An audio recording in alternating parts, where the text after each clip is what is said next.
Hello, my name is Laura, and I wanted to share more of my XJW story of how I entered and left the group. So growing up, I wasn't religious.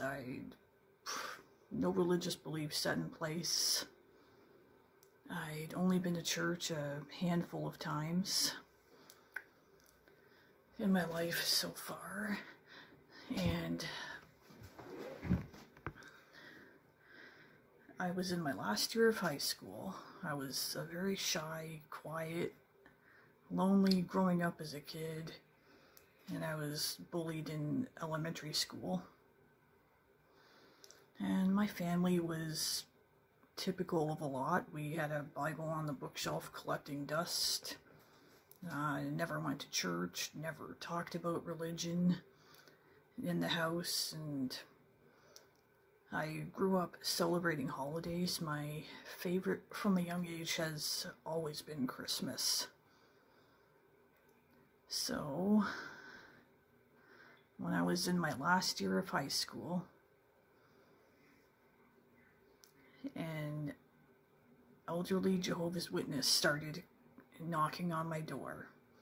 He actually was initially calling on my sister, and then one week she told him that he came to the door and she said, I'm not interested, tell him to go away. So I answered the door and accepted Watchtower and Awake magazines.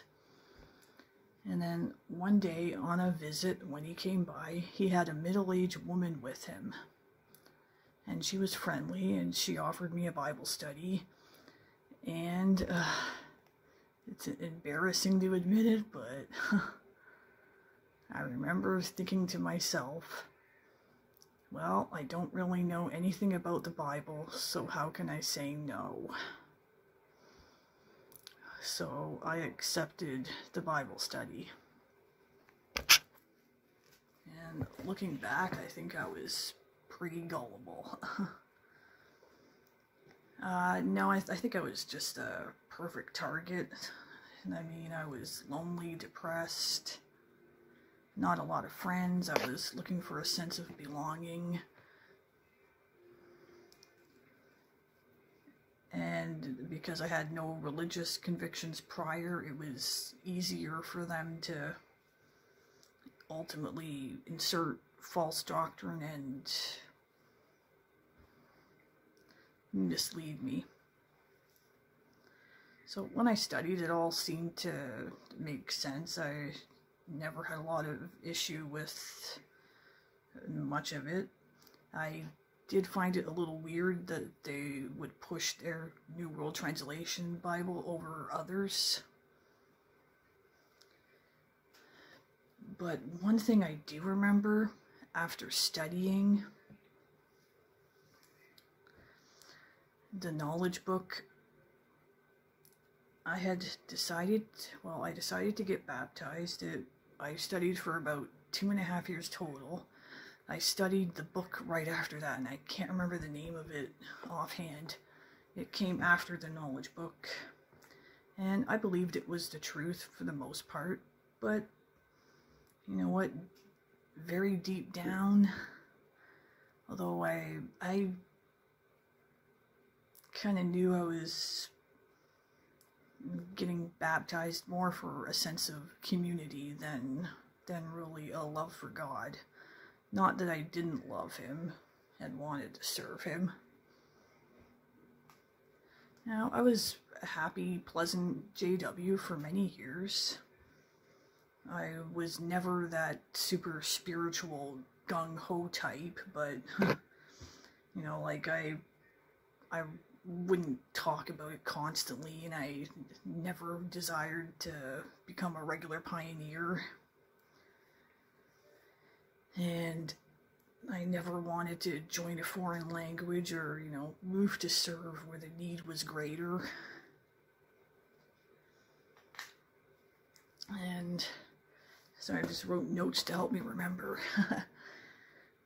I was never the type to try to push the truth on family and co-workers. I never tried to push literature on them or try to start discussions of Bible talkings. I think they appreciated me not doing stuff like that. So, and as I would put it, I'm just not that kind of person to begin with. I do not have that salesperson type of personality, as I refer to it. So, on my exit and leaving, I believe for myself that I think one of the big things for me was that I was not raised in the truth. Played definitely a significant role of me waking up finally. And over the years, I gradually started to have more questions, and I did not like their attitude and what they would always say, you just have to suppress those doubts and no independent thinking. Here's something that actually did raise a red flag for me when they actually told us, do not Google Jehovah's Witnesses.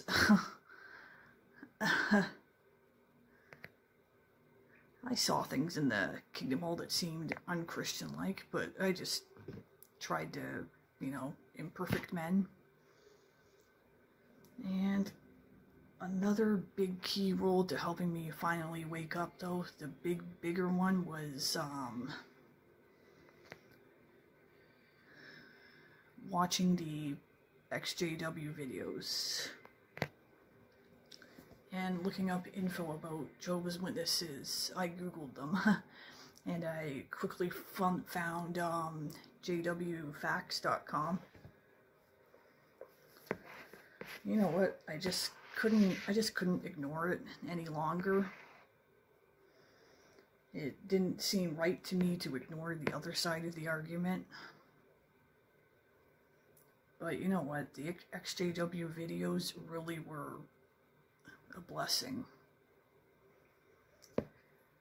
Everything made sense. It was very logical and backed up with solid proof. Definitely.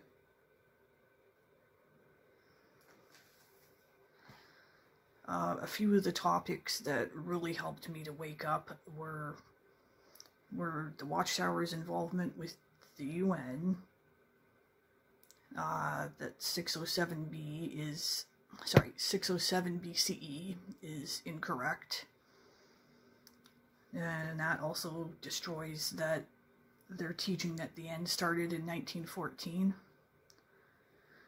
The overlapping generations, John 1:1, the New World Translation Bible adds the word a God, which turns it into two gods.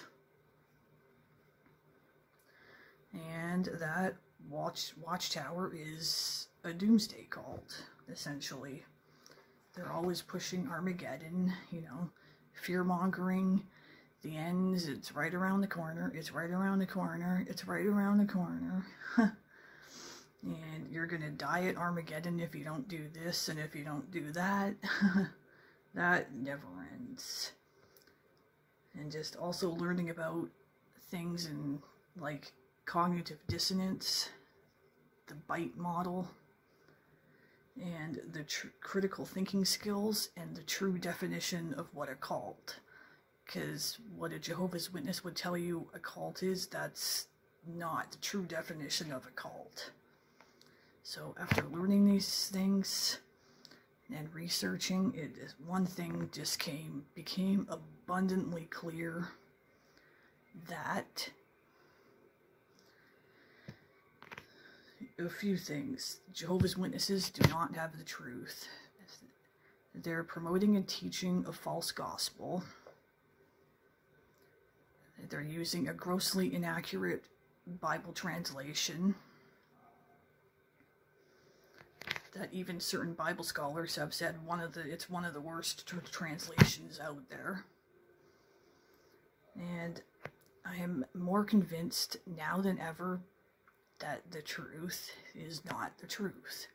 Jehovah's Witnesses do not have the truth.